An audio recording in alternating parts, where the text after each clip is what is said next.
I'm Jeremy Nulik, editor at St. Louis Small Business Monthly. I'm here at the St. Louis Business Expo today, and I'm joined by David Schnardthorst, who's the president and CEO of WavesCo IT Solutions.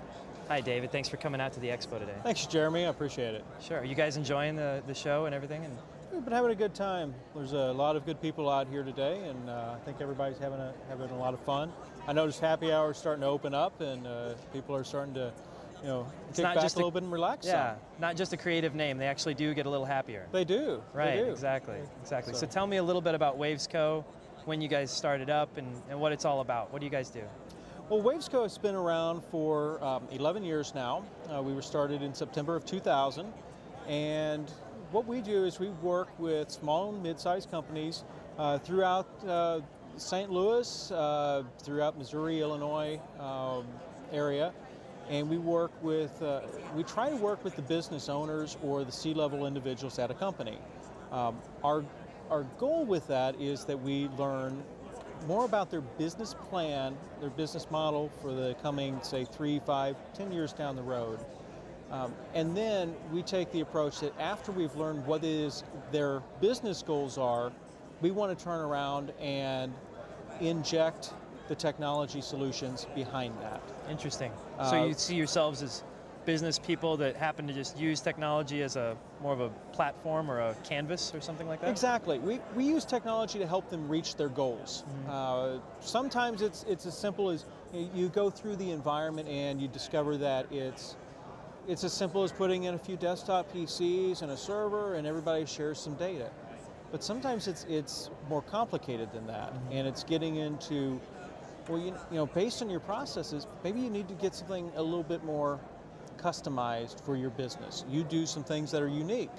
Let's help you find a way to be unique with your business and grow. So do you guys do customized software solutions for people and those sort of things? Or is it that level, or is it more a level of hardware? Or? Well, our goal is more as a consulting professional services organization. Okay. We do provide some hardware, software, as is needed for our clients. And we also provide web application development. One of the things as an organization that we do is we kind of focus on the infrastructure, infrastructure being your network, your data security needs, understanding what it is our customers are housing as far as their clients' data, and then how they need to secure that. But then we know once you've got that base, you've got to add on the application layer above that. Mm-hmm. And some of that work we'll do in-house, some of that we partner out with other firms, and we become more, at that point, like a general contractor for information technology. Okay. It's interesting. I've interviewed business owners for several years, and they belong to these peer advisory boards and other things like that. And sometimes the key person in their office that they want to bring with them, it used to be their CFO. It was always the CFO or the chief operations officer guy, but more and more I'm seeing that they're bringing their technology officer. And it seems like there's this shift in the way that people are seeing technology and the role that it plays in their business and how it helps them to reach their goals. Is that something that you've seen from your clients? And can you talk to me about the role of technology when it comes to kind of the bigger business questions, when it comes to growth? Well, absolutely. That's something I see quite a bit. Because technology is a tool for your business, and your CFO, they're looking at the financials, they're trying to process that.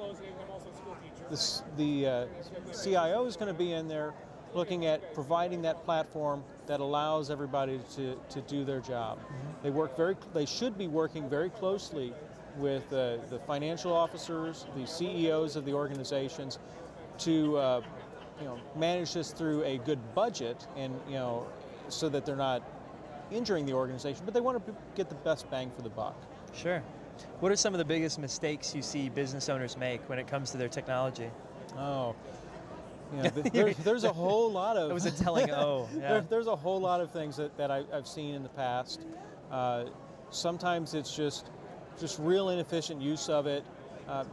One of the things I've seen is, like, I had a client, they have an Excel data spreadsheet that they use. Mm-hmm. And they kept about 6,000 odd customers in there, and they had this wasn't centrally managed. Every time somebody made a change, you emailed it to everybody in the organization. Oh my gosh. It's not a very efficient process. It hurts. Two people make a change. Now you have conflict. It doesn't make it easy. One of the other really big mistakes that I see with organizations is that they want to keep their hardware or software around forever.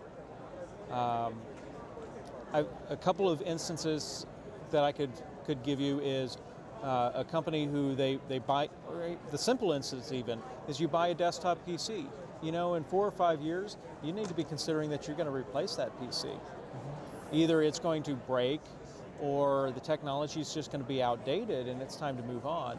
And one of the challenges I see, especially with the small businesses, is they're not thinking that in that 4 to 5 years they've got to replace it, and suddenly, oh, crud, I got to spend $1,000 that I didn't expect. Right. And we try to teach them strategies to be able to have that money ready and available.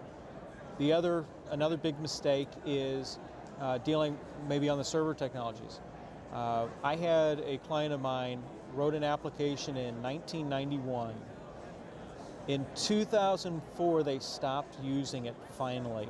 Wow. Even though I told them, you know, it's time to be replaced.